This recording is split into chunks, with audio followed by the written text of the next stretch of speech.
Hi hello friends. Sunday வீக்கெண்ட்னாலே நமக்கு எங்கன்னா வெளியில் போகணும் அப்படின்னு தான் தோணுது. அப்போ தான் அந்த வீக்கெண்டு ஃபுல்லாக ஃபினிஷ் ஆன மாதிரி எனக்கு தோணுது. சரி, நாம் அப்போ போன இடம் அப்படின்னு பார்த்தீங்கன்னா போரூரில் இருக்க சரவணா ஸ்டோருக்கு தான் வந்திருக்கோம்.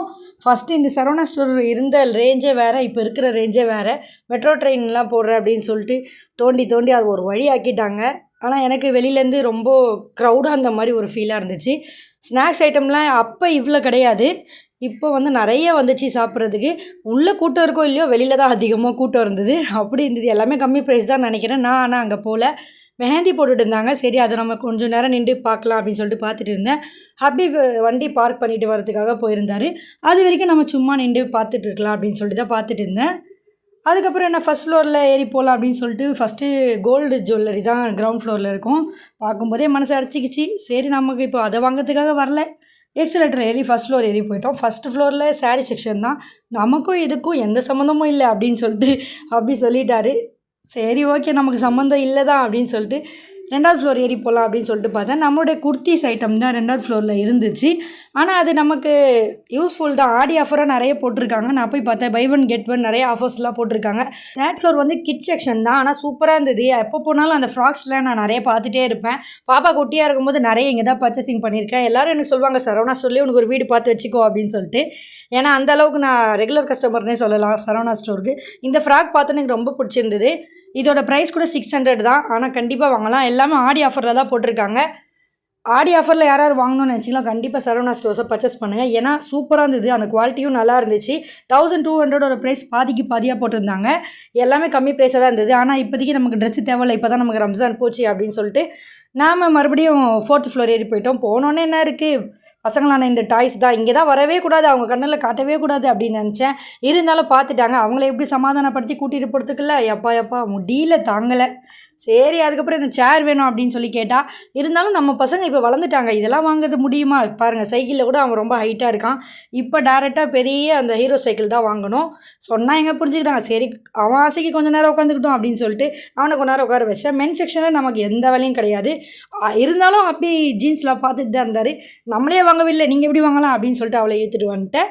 அதுக்கப்புறம் என்ன, நம்மளுடைய இந்த காஸ்மெட்டிக் ஐட்டம்ஸ் வந்துச்சு.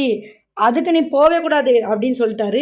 சரி, அதுக்கப்புறம் நான் டாய்ஸ் செக்ஷன் போகலாம் அப்படின்னு சொல்லிட்டு பார்த்தேன். எல்லா டாய்ஸுமே சூப்பராக இருந்தது. இந்த பூனை உண்மையிலே ரியல் பூனை மாதிரியே இருந்தது. எனக்கு ரொம்ப பிடிச்சிருந்தது. 300 ருபீஸ்க்கு வாங்கலாம் இது. ஆனால் அப்படி தான் வாங்கியே தரல, அது வேண்டாம் அப்படின்னு சொல்லிட்டாரு. சிங்கத்து கூட நம்ம ஒரு ஃபோட்டோ கூட எடுத்துக்கிட்டோம். நல்லா இருந்துச்சு பார்க்குறதுக்கு. தூரத்துலேருந்து பார்க்கும்போது அது அப்படியே ஒரிஜினல் மாதிரியே ஒரு ஃபீலாக இருந்தது. சரி, இருந்தாலும் பொம்மை தான் அப்படின்னு சொல்லிட்டு பொம்மையை பார்த்தாலே அது ஒரு தனி நமக்கு அட்ராக்டிவே ஆகிடும். குரங்கு பொம்மை உன்ன மாதிரியே இருக்குது அப்படின்ட்டாரு. சரி, நம்மளை கலாச்சிட்டாங்க அப்படின்னு சொல்லிட்டு டோரா பொம்மை கூட இருந்தது. சூப்பராக இருந்தது. ஆனால் பாப்பா அதை வேண்டாம் சொல்லிட்டா. ஏன்னா டோரா மாரியே இல்லை அப்படின்ட்டா. அவள் 2 பாண்டா பொம்மையும் ஒரு குட்டி பொம்மையும் எடுத்துக்கிட்டா. அவங்களுக்கு என்ன வேணால் எடுத்துக்கோங்க, நம்ம எதுவுமே பில் போடுறதில்லை அப்படின்னு சொல்லிட்டோம். இருந்தாலும் சரி, பசங்க ஆசைக்காக பொம்மை டாய்ஸ்லாம் வாங்கலாம். ஒரே ஒரு டாய் வாங்கி கொடுத்துடலாம். பாப்பாவுக்கு ஒரு டாய், பையனுக்கு ஒரு வாட்டர் கன் மட்டும் வாங்கிட்டேன். இந்த டாய்ஸ்லாம் சூப்பராக இருந்தது. ராதா செம்ம க்யூட்டாக குண்டாக இருந்தாங்க, அழகாக இருந்தாங்க. கிருஷ்ணர் பொம்மைகள்லாம் கூட இருந்தது. சரி, பாப்பாவுக்கு இதுதான் ரொம்ப பிடிச்சிருக்கு அப்படின்னு சொல்லிட்டா. சரி, இதே வாங்கிட்டோம். பையனுக்கு ஏதாச்சும் வாங்கணும்ல, அவனுக்கும் கன்று வாங்கியாச்சு. ஸ்லிப்பர் செக்ஷனுக்கு தான் மெயினாக நம்ம வந்திருந்தோம். பையனுக்கு ஷூ தான் வாங்கினோம் அப்படின்னு சொல்லிட்டு தான் மெயினாக வந்தது. இங்கே ஷூ வாங்கினேன்னா நான் கண்டிப்பாக 5 இயர்ஸ் வாரண்டியோடு கொடுக்கலாம் அப்படி தான் இருந்தது. ரொம்ப குவாலிட்டி நல்லா இருந்தது. நமக்கு இந்த செப்பல் பார்த்தோன்னே பிடிச்சிருந்தது. நமக்கு இது ஒன்றாவது வாங்கி கொடுங்க அப்படின்னு சொல்லிட்டு இந்த செப்பலை மட்டும் வாங்கிக்கிட்டோம். பையனுக்கும் அப்படியே ஷூ வாங்கிட்டோம். 2 பேருக்கும் சாக்ஸ் இல்லை. நம்ம ஸ்கூல் டைம்ஸில் நம்ம பர்ச்சேஸ் பண்ணலை. அதனால் சாக்ஸையும் சேர்த்து ஒயிட் பிளாக் 2மே வாங்கிட்டோம். ஹப்பிக்கு இந்த கண்ணாடி ரொம்ப பிடிச்சிருந்தது. சரி, அவருக்கு நம்ம எல்லோரும் வாங்கிட்டு அவர் வாங்கலையே அப்படின்னு சொல்லிட்டு பைக் பார்க்கிங்கு 50 ருபீஸ் கொடுத்துருந்தோம் இல்லையா, அதுலேயே நம்ம பில் மைனஸ் பண்ணி அதையும் வாங்கியாச்சு. எல்லாத்தையும் பில் போட்டுட்டோம். சாக்ஸு ஷூலாம் தனித்தனியாக பில் போடணும் அப்படின்ட்டாங்க. சரி, அங்கே ஒரு கூட்டம், எல்லா இடத்துலையும் பில்லிங்கில் தான் நம்ம நிறைய கூட்டம் இருந்தாங்க. எப்படியோ ஒரு வழியாக பில் போட்டாச்சு. கண்ணாடிக்கு தனியாக ஒரு கவர் வேறு கொடுத்துருந்தாங்க, நல்லா இருந்துச்சு. 150 ருபீஸ் இந்த கண்ணாடியோட ப்ரைஸு. பரவாயில்ல, நம்ம எல்லோரும் ஒன்று வாங்கணும், அவருக்கும் ஒன்று வாங்கி கொடுத்துடலாம் அப்படின்னு சொல்லிட்டு அதையும் வாங்கியாச்சு. சரி, வாங்கின பொருளாம் பில் போடணும்ல அப்படின்னு சொல்லிட்டு ஹப்பி அங்கே பில் போட வச்சுட்டோம். இப்போ சரவணாக்கு வந்தாலும் பசங்க இதை விளாடாமல் வரவே மாட்டாங்க. 10 ருபீஸ் காயின் போட்டு அதுவே தானாக ஜாலியாக அப்படியே சுற்றும். சரி, நம்ம உட்கார வச்சிடலாம், எப்போவுமே நம்ம பண்ணுறது தான். இப்போ ரொம்ப நாள் கழிச்சு தான் நம்மளே போயிடுவோம். கிட்டத்தட்ட 2 இயர்ஸ்க்கு அப்புறம் தான் நம்மளே சரவணா ஸ்டோர் விசிட் பண்ணியிருக்கோம். அவ்வளோ கேப் ஆகிடுச்சு. இருந்தாலும் பசங்க 2 பேர் ஆசைப்பட்றாங்க அப்படின்னு சொல்லிட்டு 2 பேரையும் ஒன்றா உட்கார வச்சிடலாம், நிறைய கேப்பும் இருக்குது அப்படின்னு சொல்லிட்டு உட்கார வச்சுருந்தேன். அதில் வர அந்த ஃபுல் பாட்டு கேட்கணும் அப்படின்னு சொல்லிட்டு 2 பேரும் நல்லா உட்காந்து ஜாலியாக என்ஜாய் பண்ணிட்டு இருந்தாங்க. அந்த பாட்டு கூட அந்த கிட்ஸு பாட்டு நல்லா இருந்துச்சு, நர்சரி பாட்டு சூப்பராக இருந்தது. சரி அவங்க 2 பேர் நல்லா என்ஜாய் பண்ணிட்டோம். அவர் பில்லு போட்டு வரதுக்குள்ளே நாம் சின்னதாக பசங்களை வீடியோ எடுத்துக்கலாம் அப்படின்னு சொல்லிட்டு எடுத்துகிட்டு இருந்தேன். அவங்க அதை விட்டு இறங்குறதுக்கு மனசே இல்லை. இன்னொரு 10 ருபீஸ் காயின் கூட இன்னும் கொஞ்சம் நேரம் விளையாடுறேன் அப்படின்னாங்க. சரி நம்ம 2 பேரும் தனித்தனியாக தானே உட்கார வைக்கணும்னு நினச்சோம். ஒன்றாவே உட்காந்துட்டாங்க. இன்னும் கொஞ்சம் நேரம் விளையாட்டோம் அப்படின்னு சொல்லிட்டு மற்ற பசங்களுக்கு இடமே இல்லைன்னா பார்த்துக்கோங்களேன். அதில் ஒன்றுமே இல்லை தான், ஆனால் அவங்களுக்கு அது ஒரு என்ஜாய்மெண்ட்.